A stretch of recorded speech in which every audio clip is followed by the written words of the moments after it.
Not just a gentle drizzle, but the kind of downpour that blurs the streetlights and soaks you to the bone in seconds. I stood at the gates of the mansion I had once called home, barefoot, drenched, and carrying nothing but a small leather bag that held my passport and the last remnants of my dignity. "Don't come back," his voice had echoed as he slammed the heavy oak door behind me. "You're not worth the silk you sleep in." Can you imagine hearing that from the man you gave your heart to? My name is Elina. I wasn't always rich. In fact, I grew up on the rougher side of town, where kindness was rare, and opportunities even rarer. But through a mixture of hard work, silence, and strategy, I built something incredible, something powerful, something I hid even from my husband. When I married Thomas Whitford, a wealthy real estate heir, I thought I was stepping into a fairy tale. But fairy tales have villains, too, and sometimes they wear tuxedos and smile during wedding vows. At first, it was charming dinners and gentle kisses on the forehead. Then came the control, the small decisions he made without asking, the isolation, the subtle jabs cloaked in concern. "You wouldn't understand, darling. You didn't grow up with class. You should be thankful. I saved you from that poor life." And still I stayed, because I believed that love meant endurance, that if I gave more, he would see my worth. But that night, when he found the text from my childhood friend thanking me for investing in her startup, he snapped. "You lied to me," he hissed, eyes wild. "You've been hiding money? From me?" I tried to explain that I built a company before I met him, that I wanted something for myself in case life turned on me. He didn't listen.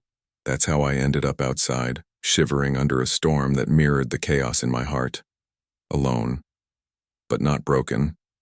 I walked, block after block, until my legs screamed, until the blisters formed on my feet, until I collapsed on a park bench 2 miles away.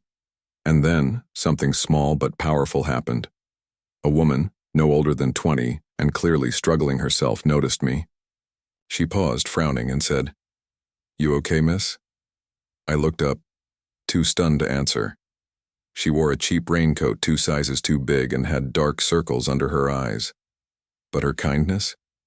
It radiated like sunlight. Without waiting, she handed me a paper cup of hot tea. "Take this.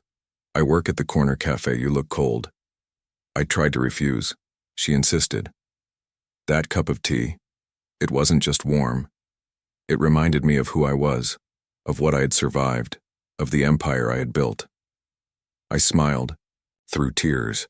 "Thank you, you don't know what this means." She nodded and disappeared into the rain. I took a deep breath. I wasn't just a woman thrown out of her husband's mansion. I was Elina Rayner, founder of Rayner Tech, a company valued at $3.2 billion. I had built it under a pseudonym, letting a trusted board handle the operations while I enjoyed a quiet marriage. A stupid dream, but no more hiding. That night, I checked into a modest hotel and called my assistant in Singapore. Within 24 hours, my jet was prepped. Within 48 hours, legal proceedings were underway to have my name fully restored as CEO. A week later, I returned to the same park where I had broken down. I waited outside the cafe where the kind girl worked. When she saw me, her mouth fell open. "You are on the news. You're a billionaire?" she stammered. I smiled. "I'm someone who was once given a cup of tea when the world turned. It's back. You showed me more humanity in 1 moment than my husband did in 4 years." She was speechless. "I'd like to offer you a job," I continued. "Entry level, with mentorship, and housing, if you want it." She began crying.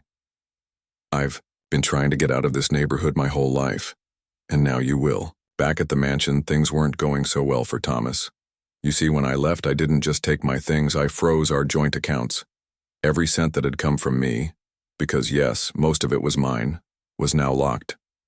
The staff resigned.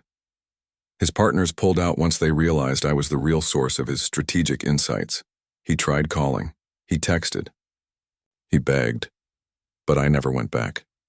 Kindness isn't weakness. Giving isn't naivety. It's strength. the kind that rebuilds lives. Like that girl rebuilt mine in that small act. And now, I dedicate every year to finding people like her. People who shine when no one's looking, and giving them a chance they never thought possible.